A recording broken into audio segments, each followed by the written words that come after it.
Hello，大家好，歡迎返嚟我嘅 channel，我係啫喱。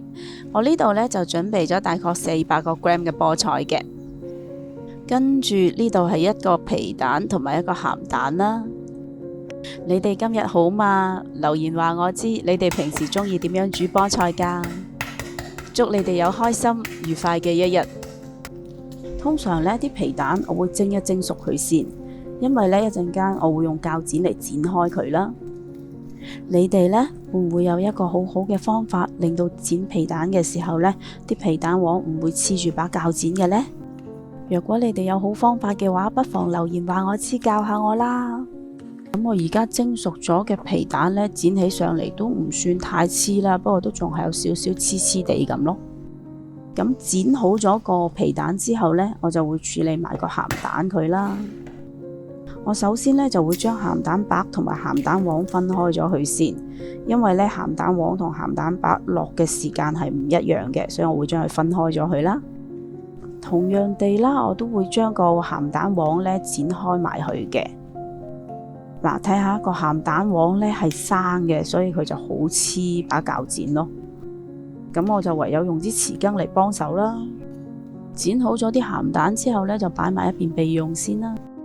而家呢，我會將啲菠菜飛一飛水佢啦，因為菠菜含有好豐富嘅草酸啦，而草酸呢係會影響我哋吸收鈣質啦，同埋加速我哋身體鈣質嘅流失嘅。咁飛水呢個動作呢，就可以將菠菜嘅草酸呢去除咗佢啦。至於鈣質流失呢，對於我呢啲上咗年紀嘅師奶嚟講呢，就係真係非常之唔願意㗎咯。所以呢，我每一次煮菠菜之前呢，我都會將佢飛水大概1分鐘左右啦，跟住就可以將佢撈起去噶啦。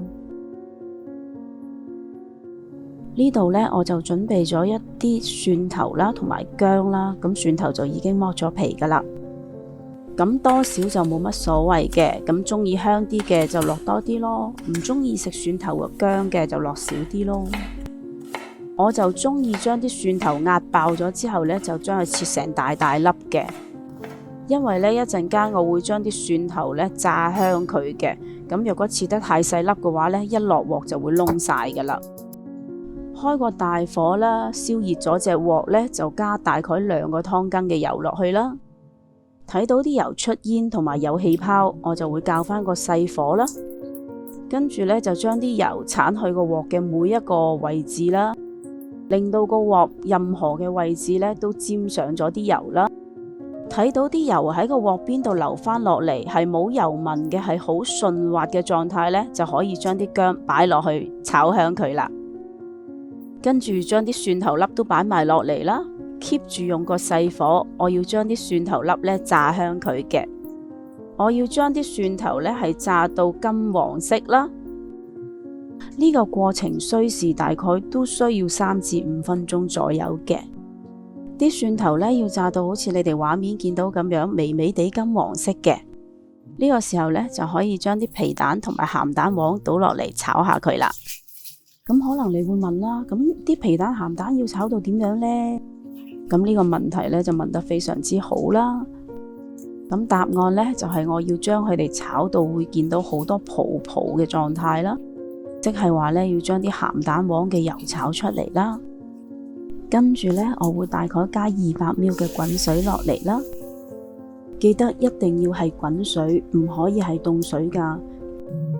跟住會用大火等啲湯滾一滾去啦，令到啲食材嘅味道呢可以完美地融入個湯度啦。個湯大概滾咗1分鐘之後啦，咁就將之前剩低嘅鹹蛋白倒埋落嚟啦。倒咗落嚟之後呢，唔好喐佢，等佢凝固咗先，再鏟起佢。睇下呢個就係凝固咗嘅蛋白啦，咁就唔會變成蛋花湯啦。將之前飛過水嘅菠菜呢擺埋落嚟啊！而家呢睇到啲菠菜係一餅嘢咁樣嘅，咁所以呢我就將佢撩散咗佢啦，等佢更加容易吸收上湯嘅味道啦。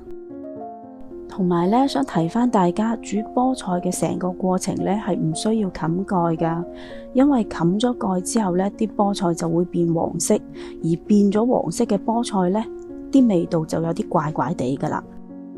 菠菜落鑊煮大概2-3分鐘之後呢，就可以將佢夾起上碟噶啦。